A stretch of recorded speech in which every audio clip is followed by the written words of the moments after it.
What would you do if the person you trusted most forced you to make an unthinkable choice?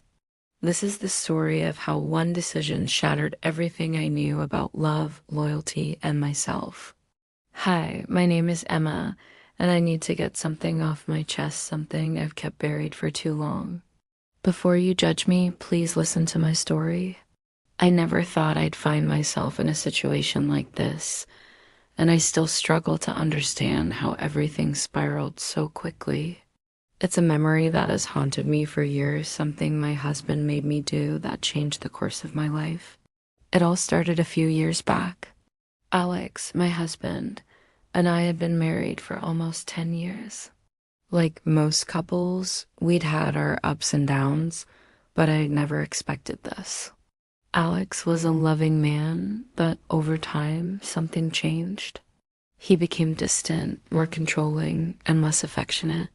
I tried to ignore it, telling myself it was just the stress from work, but deep down, I knew something was wrong. One evening, Alex came home from work with strange energy about him. He seemed unusually upbeat, but there was something almost unsettling in the way he looked at me. We had dinner as usual, and just as I was about to clear the dishes, he asked me to sit down.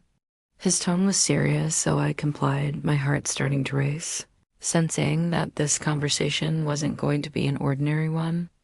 "I've been thinking," he started, his eyes avoiding mine. "There's something I need to share with you." I nodded, waiting for him to continue, but the words that followed were not what I expected. He told me he wanted to spice up our relationship, that he'd been feeling bored, and thought it was time we tried something different. At first, I thought he meant a romantic getaway or maybe counseling to rekindle the spark, but no. What he suggested was far from that.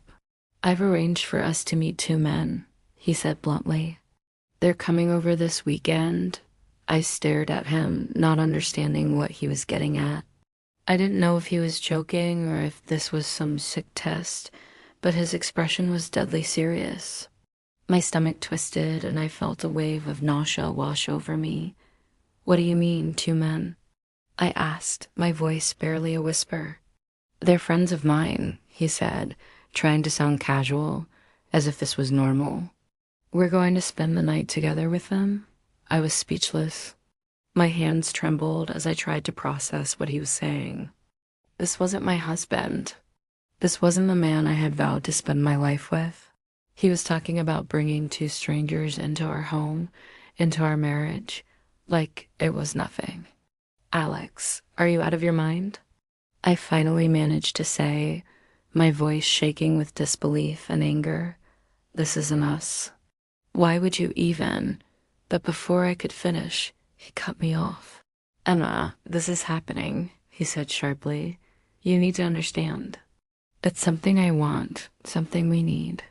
I couldn't believe what I was hearing. I loved Alex, but I couldn't understand why he was pushing me into something so degrading. Something that felt like it would shatter everything we'd built together. I told him no, that I wouldn't go through with it. I thought that would be the end of it, that he'd come to his senses and drop the idea, but I was wrong. Over the next few days, Alex grew more distant. He hardly spoke to me unless it was about the plan. He started coming home late, and when I asked where he had been, he gave vague answers. Our conversations became tense, and the love that once filled our home was replaced with a suffocating silence. I felt trapped, isolated, and confused. How had our marriage come to this? By Friday, the dread had settled deep into my chest. Alex was insistent that the meeting was happening no matter what I said. I considered leaving packing my bags and walking out the door, but I didn't.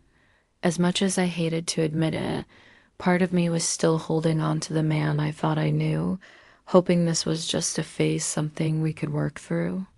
Saturday evening arrived too quickly.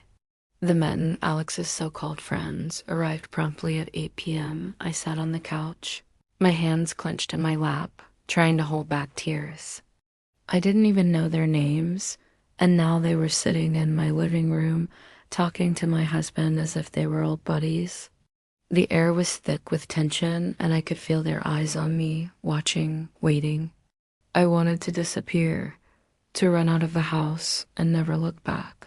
But then Alex leaned over to me, his hand resting on my knee. "Emma, it's time," he whispered. I froze, my mind screaming at me to get up and leave, but my body refused to move. Alex's hand felt like a weight on my knee, anchoring me in place.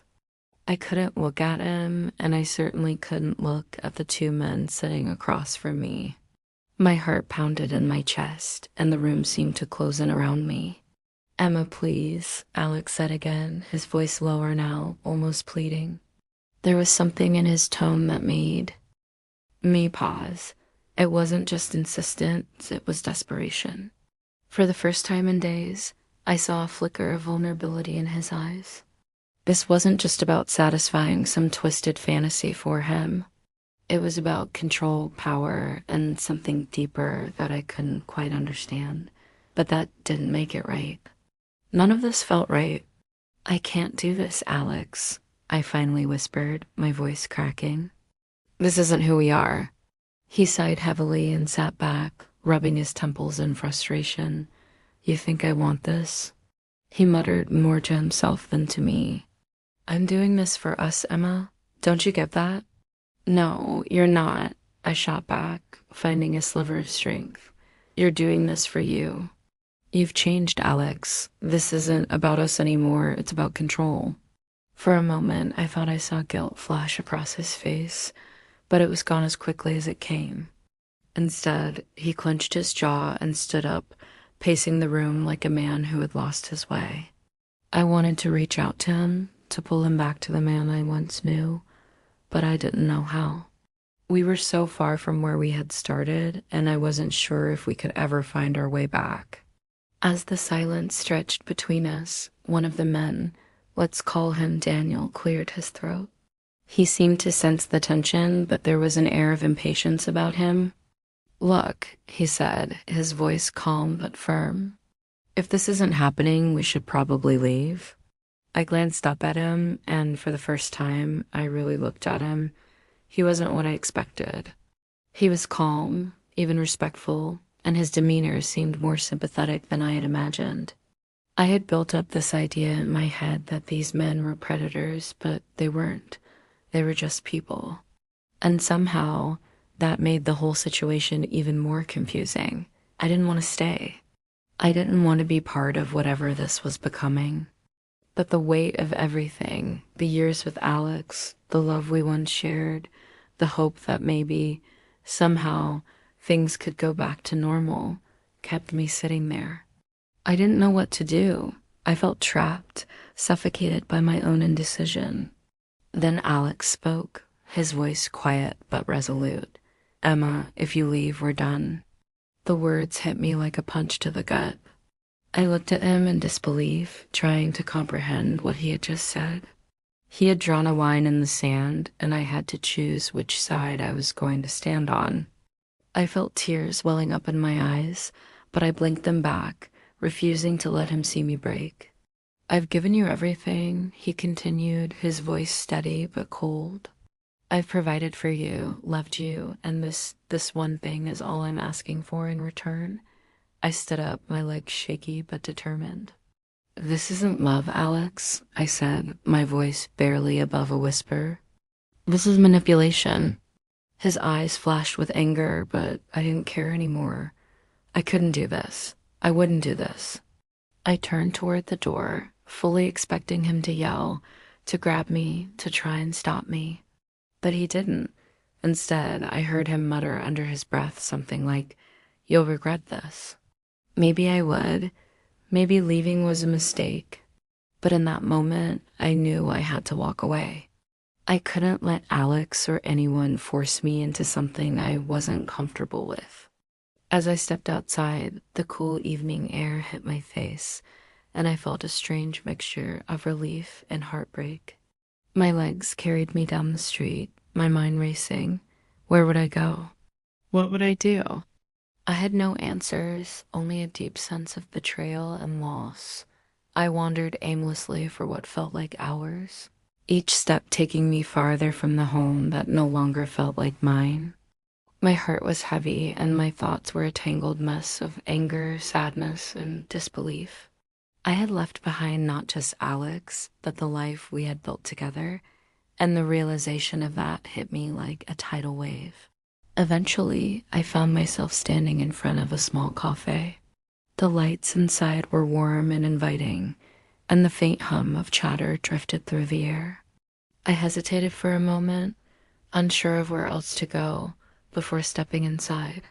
The barista greeted me with a friendly smile, but I could barely muster one in return. I ordered a cup of tea and found a quiet corner to sit, wrapping my hands around the warm mug as if it could study the storm inside me. I stared out the window, watching the world go by, trying to make sense of the choices that had brought me to this point. What had happened to the Alex I had fallen in love with? The man who used to surprise me with flowers for no reason, who would hold my hand during movies and laugh at my terrible jokes. Somewhere along the way, that man had disappeared, replaced by someone I barely recognized. My phone buzzed in my pocket, pulling me out of my thoughts. I hesitated before pulling it out, already knowing who it was. Sure enough, Alex's name lit up the screen. My thumb hovered over the decline button, but something stopped me. Against my better judgment, I answered. "Emma," he said, his voice softer than before. "Please just come home. We can talk about this." I closed my eyes, fighting back tears. "There's nothing to talk about, Alex. You crossed the line, and you know it. I just want us to be happy," he pleaded. "Is that so wrong?" "What you want and what I want are two very different things," I said, my voice firmer now. "I can't be the person you're trying to make me. And I don't think you can be the person I need anymore." There was a long pause on the other end, and for a moment, I thought he had hung up. But then he spoke again, his voice barely audible. "I'm sorry, Emma, for everything." The words hung in the air, and for the first time, I heard genuine remorse in his voice, but it wasn't enough. It couldn't undo the damage that had been done. "I hope you find what you're looking for," I said quietly before ending the call. The tears I had been holding back finally spilled over, but this time they weren't just tears of sadness. They were tears of release, of letting go. Over the next few weeks, I stayed with my friend Lily, who welcomed me with open arms and zero judgment. She listened when I needed to talk and distracted me when I didn't. Slowly but surely, I began to piece myself back together. I filed for divorce, knowing it was the only way to truly move forward. The process was painful, but it was also liberating. With each step, I felt a little lighter, a little more like myself again. Months turned into a year, and life began to take on a new rhythm. I found a job I loved, made new friends, and even started taking art classes, a passion I had long forgotten. For the first time in a long time, I felt free. Sometimes, I would think about Alex and wonder if he had found the happiness he was searching for. Part of me hoped he had. But I knew I had made the right choice by leaving. Staying would have meant losing myself, and I wasn't willing to do that. As I stood in my small but cozy apartment one evening, painting the last stroke on a canvas, I realized something profound. I didn't need someone else to complete me. I was whole on my own, and for the first time in a long time, I smiled. One day, while walking through the park near my apartment, I saw a couple sitting on a bench, laughing together as they shared a coffee. Their joy was infectious, and I felt a pang not of sadness, but of hope. I realized I wasn't bitter anymore. The love I had once craved was still out there, but I knew it would come when I was ready, and it would be on my terms. A few weeks later, I was at a local gallery, showing one of my paintings in a small community exhibit. It was a surreal moment, standing beside something I had created and watching people admire it. Man approached me, a stranger with a warm smile and curious eyes.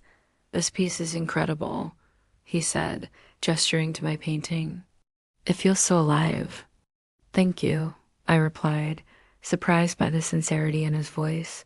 We started talking, first about art, then about life. His name was Ethan, and he was as gentle as he was intriguing. There was no rush, no pressure, just an easy, genuine connection. Ethan and I began seeing each other, slowly and cautiously. He respected my boundaries and encouraged my independence. For the first time, I felt like I was with someone who truly saw me for who I was, without trying to change me. Looking back now, I realized that leaving Alex was the most difficult and the most necessary thing I have ever done. It taught me the value of self-respect and the importance of setting boundaries. Life isn't perfect, it never is, but it's mine. And that's enough. I'm finally free to love, to dream, to live dot, and that's the greatest gift I could have ever given myself. But that's not where the story ends. My journey to rebuild my life led me to unexpected places and someone who showed me what true love really means. Want to know how I found happiness again after such betrayal? Hit that subscribe button and stay tuned for the next chapter of my story. Trust me, you don't want to miss it.